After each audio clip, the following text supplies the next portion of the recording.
ابھی ابھی خطبہ مسنونہ کے بعد آپ کے روبرو میں نے سورۃ التحریم کی ایک آیت کی تلاوت کی ہے، جس میں اللہ رب العالمین نے ارشاد فرمایا، یا ایھا الذین آمنوا، اے وہ لوگوں جو ایمان لائے ہو، قوا انفسکم واہلیکم، بچاؤ اپنے آپ کو، واہلیکم اور اپنے گھر والوں کو، اپنے خاندان کنبے اور قبیلے کے لوگوں کو، اور اپنے رشتہ داروں کو، اپنے بیوی بال بچوں کو، تمام لوگوں کو بچاؤ۔ کس سے بچاؤ؟ نار وقودها الناس والحجارہ، اس آگ سے بچاؤ جس کا ایندھن انسان اور پتھر ہوں گے، علیہا ملائکۃ غلاظ شداد لا یعصون اللہ، جس میں ایسے فرشتوں کو متعین کیا گیا ہے، ایسے فرشتوں کی تعینات کی گئی ہے جو اللہ رب العالمین کی نافرمانی نہیں کرتے ہیں، اللہ رب العالمین کی نافرمانی نہیں کرتے ہیں اور وہی کام کرتے ہیں جن کے کرنے کا ان کو حکم دیا گیا ہے۔ میرے بھائیوں، اس آیت کریمہ میں ہم سب مسلمانوں کو اللہ رب العالمین نے ایک اپنی ذمہ داری یاد دلائی ہے، اور پیارے نبی صلی اللہ علیہ وسلم نے فرمایا، کلکم راع، کہ اے مسلمانوں تم میں سے ہر آدمی ذمہ دار ہے، خواہ وہ حاکم ہو کہ محکوم، خواہ وہ مرد ہو کہ عورت، خواہ وہ میاں ہو، انسان کو ذمہ دار بنایا ہے اور ہر انسان سے ان کی ذمہ داری کے تعلق سے سوال کیا جانا ہے، پوچھا جانا ہے۔ نبی کریم صلی اللہ علیہ وسلم نے ارشاد فرمایا، وَكُلُّكُمْ مَسْئُولٌ عَنْ رَعِيَّتِهِ، کہ ہر انسان سے جو بھی ذمہ دار ہے، ہر انسان سے ان کی ذمہ داری کے تعلق سے پوچھا جانا ہے، سوال کیا جانا ہے، دریافت کیا جانا ہے۔ اس لیے ہم اللہ رب العالمین سے دعا کرتے ہیں، پروردگارا تو ہم سب لوگوں کے ساتھ آسانی کا معاملہ فرمائیو، آمین۔ حاضرین، حضرت معقل بن یسار رضی اللہ تعالی عنہ فرماتے ہیں کہ نبی کریم صلی اللہ علیہ وسلم نے ارشاد فرمایا، ما من عبد یسترعیہ اللہ رعیۃ یموت یوم یموت وهو غاش لرعیتہ الا حرم اللہ علیہ الجنہ، رواہ البخاری ومسلم۔ یہ بخاری اور مسلم کی روایت ہے، جس میں اللہ کے رسول صلی اللہ علیہ وسلم نے ارشاد فرمایا کہ جو بھی بندہ اپنی رعایت کے ساتھ، اپنے ماتحت لوگوں کے ساتھ ان کی حقوق کی ادائیگی نہیں کرتا ہے، دھوکہ کر کے مرتا ہے، تو ایسی صورت میں ایسے لوگوں کے لیے اللہ رب العالمین نے جنت کو حرام قرار دیا ہے۔ میرے بھائیوں، بہت بڑی بات ہے۔ ایسے وقت میں آپ سے پوچھنا چاہتا ہوں، آپ سے سوال کرنا چاہتا ہوں اور یہ بتانا چاہتا ہوں کہ آپ اپنے سینے پر ہاتھ رکھ کے بتاؤ کہ کیا آپ نے اپنی ذمہ داری کو ادا کر دی ہے؟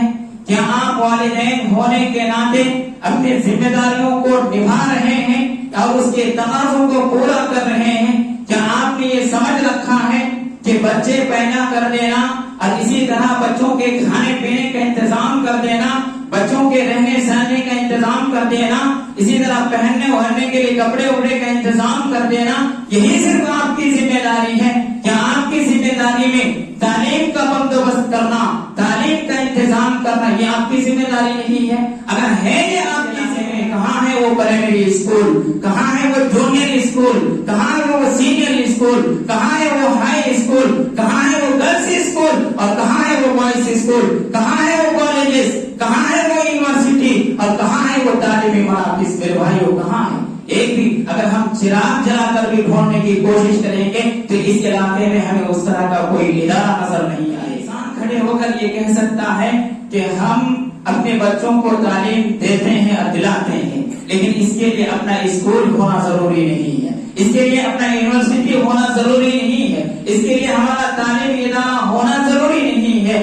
ہم نے تو کھلا اسکول میں اپنے بچوں کا ایڈمیشن کرایا ہے، ہم نے تو کھلا اسکول میں اپنے بچوں کے داخلے کروائے ہیں، اور وہ اسکول شہر حیدرآباد کے اندر ٹاپ 10 میں آتا ہے۔ ایسے اسکول میں ہم نے اپنے بچوں کا ایڈمیشن کرایا ہے۔ میرے بھائیوں، بات صحیح ہے، مانتا ہوں آپ کی بات، لیکن آپ نے اپنے بچوں کو اس اسکول میں ایڈمیشن کرایا ہے جہاں